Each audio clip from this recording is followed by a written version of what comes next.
So I'm going to begin today by talking about a movie that came out in 1986 when I was 15 years old. The movie is Star Trek IV: The Voyage Home, and here is your one warning that I am going to spoil the heck out of it. It's a 31-year-old movie, so I feel okay with that. But if you want to take the time and go la la la la la la, like now is your time to do that. So Star Trek IV is set in the 23rd century, and I really hope I got that right, or I'm going to hear about it for sure. It is set on a futuristic Earth that has solved the major problems of humanity. Society is characterized by peaceful cooperation. Money has been abolished. People are motivated solely by a desire to better humanity. There is no poverty. A combination of scientific and technological advances and rational social organization has created abundance for all people. Prejudice and xenophobia have been eliminated. War is a distant memory. The nations of the world are united under one world government. There is peace, and people are free. Now, unfortunately, this idyllic picture is disturbed when an alien space probe settles in orbit above the Earth and begins beaming down a communication signal. And the communication signal is so powerful it is disrupting power grids and it's messing up the weather. Clouds are covering the entire Earth, and all life on Earth is threatened unless some means can be found to respond to this signal. Now, the hero, Admiral Kirk, protests that the signal is communicating in no known human language, at which point the hyper-rational science officer Spock says, only human arrogance would assume that the intended audience is human. So they modulate the alien communication to hear how it would sound deep underwater, and they realize it is the call of humpback whales. Unfortunately, humpback whales have been driven extinct by humanity centuries ago. So the heroic crew of the Starship Enterprise slingshots around the sun to go back in time to the year 1986, like you do, so they can rescue the whales and bring them back to the future in 2286 and save the day. Spoiler alert, they do. And humanity is able to atone for the follies of its barbaric past by shepherding a new generation of humpback whales into the future. So the world of Star Trek is one of the great dramatizations in fiction of the ideals of 20th century humanism, which is our topic for today. And this is not an accident. The creator, Gene Roddenberry, identified as a secular humanist, and he purposefully wove humanist themes into the work. As such, Star Trek holds an optimistic view of human progress. The hallmark of 20th century humanism is the belief that human beings are, through the application of science and reason, are capable of solving human problems. It believes that a world characterized by peace and freedom and prosperity is achievable if humans could overcome the evils of prejudice and fear and greed and learn to cooperate with one another. And in the future world of Star Trek, these fundamental problems have all been resolved. So then what does humanity do? It sets out into space on a 5-year mission, not to colonize, not to exploit, not to conquer, but simply to explore. Because in the humanist vision, curiosity and wonder are the essence of the human spirit. And what these people, freed from their restraints, do is they set out to marvel at the vastness of the universe, and that is enough. The humanist locates the essence of the human spirit in curiosity and wonder. Now, there's one thing that you will not find in Gene Roddenberry's Star Trek universe, at least not in the original Star Trek. You will not find church. There's no church in the 23rd century. There are no chaplains on the USS Enterprise. Roddenberry insisted on that. No chaplains. There's also no God, no higher power, no hint of any supernatural authority of any kind. In the world of Star Trek, when things go horribly wrong, and they are always going horribly wrong, right? Captain Kirk draws on like his endless reserves of human courage and ingenuity, and Spock like logics the bejesus out of the situation, right? And Bones has got like this fancy life-saving technology that he brings to bear. And then Scotty's going to do like this ingenious last-second engineering hack, probably involving dilithium crystals, and they're going to save the day. Right? Human capability saves the day. No one prays, no one appeals to a higher power, no one uses the Force. And there is no church in Star Trek because Roddenberry identified religion with obedience, superstition, dogma, and fatalism. And these things have no place in a humanist vision of the future. Now, Star Trek debuted on network television in 1966. And in the decade just prior, there was another humanist who was making it big in the entertainment industry. Like Gene Roddenberry, Rod Serling also venerated reason and freedom and conscience and peaceful cooperation. Rod Serling also despised bigotry and prejudice and war. And Rod Serling wanted to create a TV show that would engage with the vital issues of his time with these humanist values.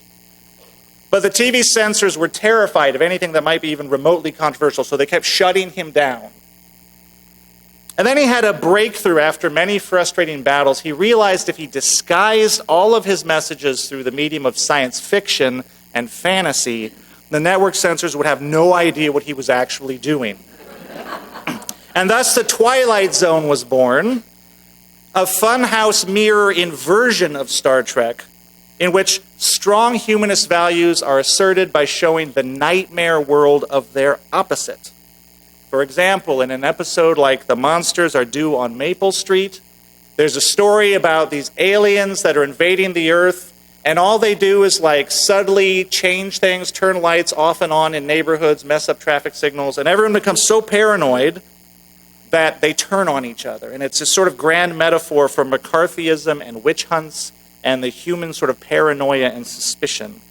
The censors had no idea what he was talking about. So from 1959 to 1964, the Twilight Zone brought horror and strong humanist values into American living rooms in equal measure.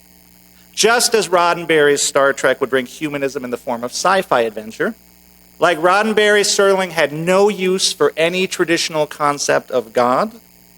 But unlike Roddenberry, Rod Serling went to church.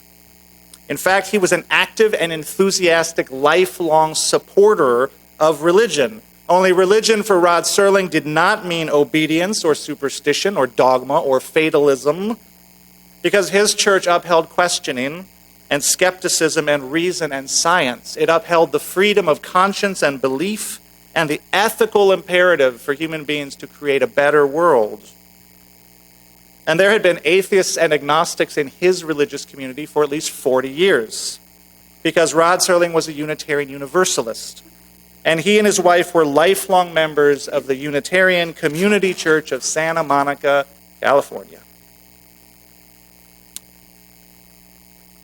When Unitarian ministers Curtis Reese and John Dietrich began to preach this idea of religion without God in the Midwest in the 1910s and the 1920s, both traditions, Unitarianism and Universalism, already had within their tradition a strong commitment to reason, to freedom of thought, to science, and to social responsibility.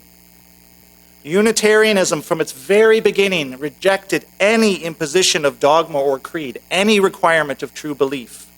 It always insisted on the unfettered human mind. Here is the great William Ellery Channing writing about the education of children. He says, "The great end in religious instruction is not to stamp our minds upon the young, but to stir up their own. Not to make them see with our eyes, but to look inquiringly and steadily with their own." We have always been a tradition that believed in free thinking. And in this spirit of reason and inquiry, Unitarians and Universalists embraced science. Both were very quick to accept the new theory of evolution when other religious traditions were trying to build a wall around it. And in it, they actually saw a metaphor for the progress of humanity. And they believe this progress can be achieved through social reform and education, and so they embraced an ethic of service to humanity. The Unitarian educator Horace Mann captured the spirit of our tradition when he said, "Be ashamed to die until you have won some victory for humanity." a saying which Rod Serling adopted as his personal motto: be ashamed to die until you have won some victory for humanity. And it was assumed that these victories could be won because human beings were good and human beings were capable. In 1886, the Reverend James Freeman Clarke, writing as a Christian Unitarian, identified as a core tenet of our faith a confidence in the progress of humanity onwards and upwards forever. Now, in 1886, when James Freeman Clarke was laying out this exhilarating vision for Unitarian Christianity, there were already Unitarians who did not identify as Christians. There was a growing number of young radical ministers who were like, yes, we love this free thought tradition, and we love the science, and we love the ethics, but we don't necessarily ascribe to these Christian ideas about God and the afterlife. And there was a controversy about this, and there was a lot of arguing, and after a period of time, we widened the religious community to include these radical free thinkers. And then in the 1910s and the 1920s, the next generation of humanists dispensed with the idea of God altogether. It was time, they argued, for a religion which fully embraced the modern world and focused its attention where it belonged, not on the worship of God, but on meeting the needs of humanity. The proper aim of religion, these new humanists argued, was the full development of the human personality, the liberation of mind and body from poverty and ignorance, and a lifting up of our common humanity. And this would happen through rational reform and peaceful cooperation. A new world is possible, they believed. But only humanity acting on its own behalf would ever get us there. The concept of God, they thought, was not helpful. It encouraged people to be passive, to wait for some God to save us, or to give up on this world because there's a better reward in the next. They rejected all of these ideas. According to these humanists, it was up to us to save one another and save ourselves in the only world and the only life we will know. So many Unitarians in the 1910s and 1920s were nonplussed by this idea of religion without God. Was this like a contradiction in terms? Did this even make sense? So we did what we do. We argued, and we argued, and we argued, and we argued. And in the end, we did what we always do, which we drew the circle wider, and we brought them into community. By the 1930s, the arguments were mostly over. By the 40s and 50s, there was a huge expansion of humanist UU-leaning congregations called fellowships to distinguish them from the more traditional churches. And today, slightly less than half of all UUs identify as some variant of atheist, agnostic, or skeptic, making it the largest theological grouping within our denomination, our association, I should say. And the 20th century humanist movement has left a deep imprint on our religious DNA, regardless of your personal theology.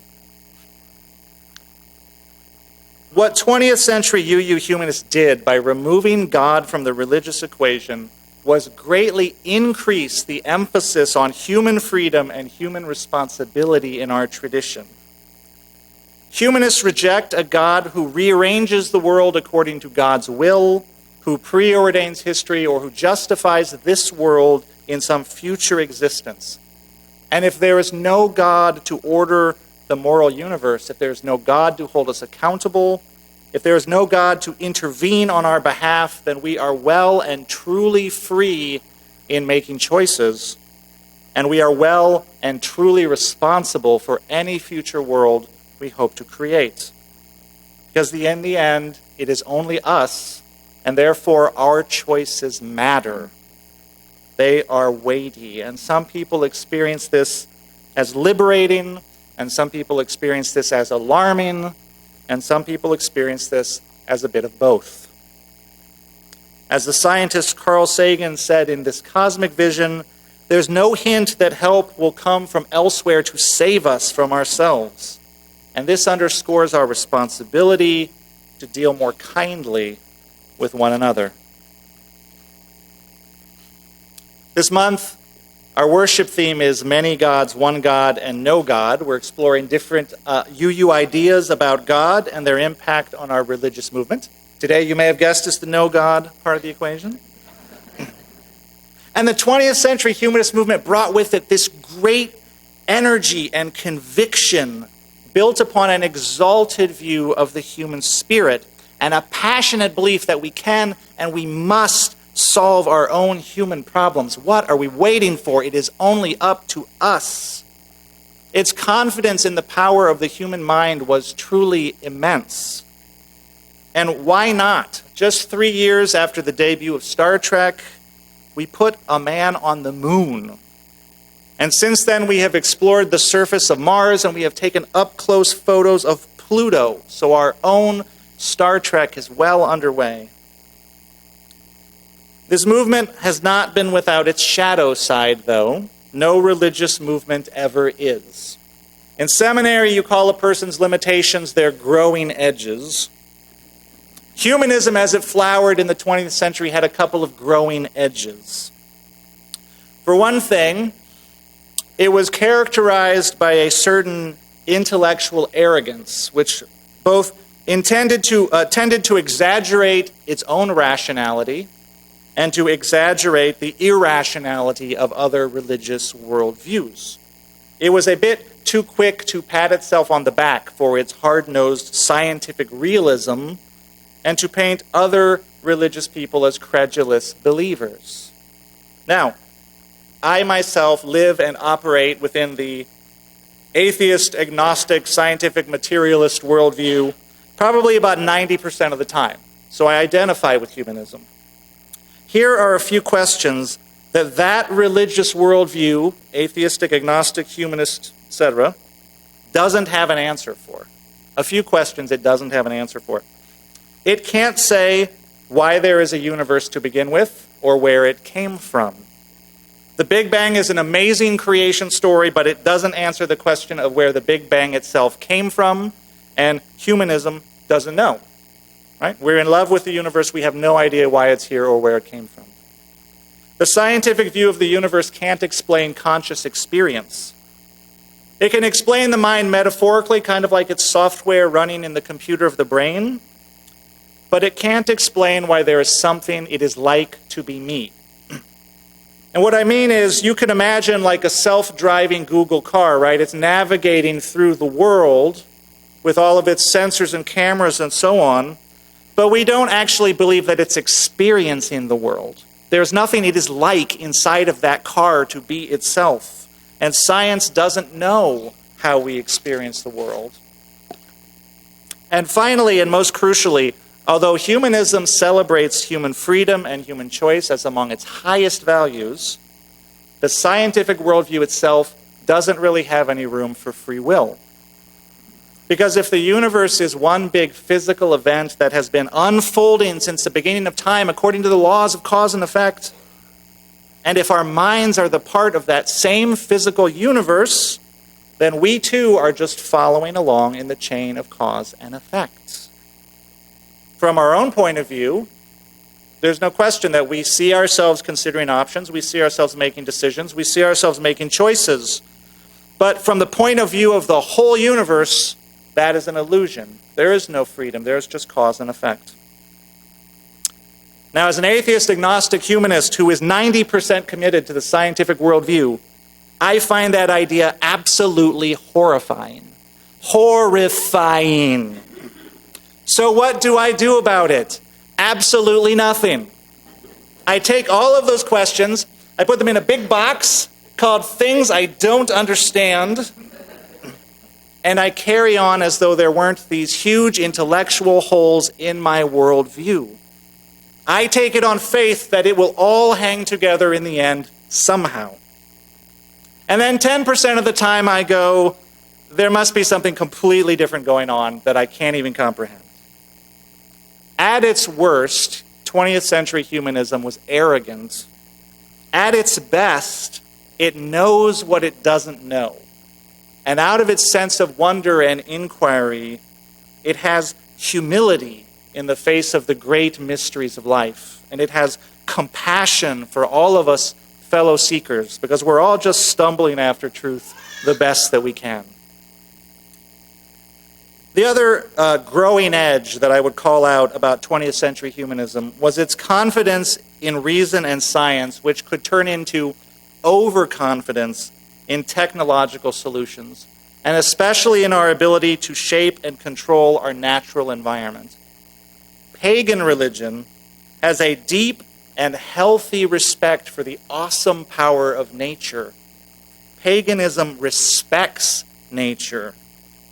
Scientific humanism has tended to seriously underestimate the long-term consequences of our actions for the natural world and think that we are in control when we are not in control at all. Now, in its defense, so has practically every other religion, and now look where we are. But fortunately, the movement contains its own cure, which is reason, science, asking questions, and taking responsibility. By 1986, Star Trek: The Voyage Home was exploring ecological themes about the interconnectedness of life. Right in that movie, our mistreatment of the whales stands as a metaphor for our entire destructive carelessness with nature, which nearly seals humanity's fate. And today we understand the larger crisis of climate change, and humanism calls us to respond, because humanism says it is up to us to literally save the world. There is no other help coming. No doubt, technology will play a role in this, in staving off global warming. But the solution will also involve a spiritual revolution that calls us to a deeper appreciation than our humanist tradition has had about our interrelatedness with all life. Humanism is going to learn to embrace more fully our interrelatedness. And in Unitarian Universalism, we call that the seventh principle. And it is the foundation, one of the great foundations of our tradition. So whether we identify as atheist, theist, or polytheist, the humanist movement has made a deep impression on Unitarian Universalism. It has helped focus our minds and hearts on human life and human problems and on our need to take responsibility for their solution. At the end of the day, for a movement characterized by reason and skepticism, it is really about love, about a deep and tender love for humanity. So may we be inspired by this love to acts of kindness and compassion. May we take up the responsibility to care for one another. In that spirit, I'll close today with Naomi Shihab Nye's wonderful poem, Shoulders. A man crosses the street in rain, stopping gently, looking 2 times north and south, because his son is asleep on his shoulder. No car must splash him, no car drive too near his shadow. This man carries the world's most sensitive cargo, but he's not marked. Nowhere does his jacket say fragile, handle with care. His ear fills up with a breathing. He hears the hum of a boy's dream deep inside him. We're not going to be able to live in this world if we're not willing to do what he's doing with one another.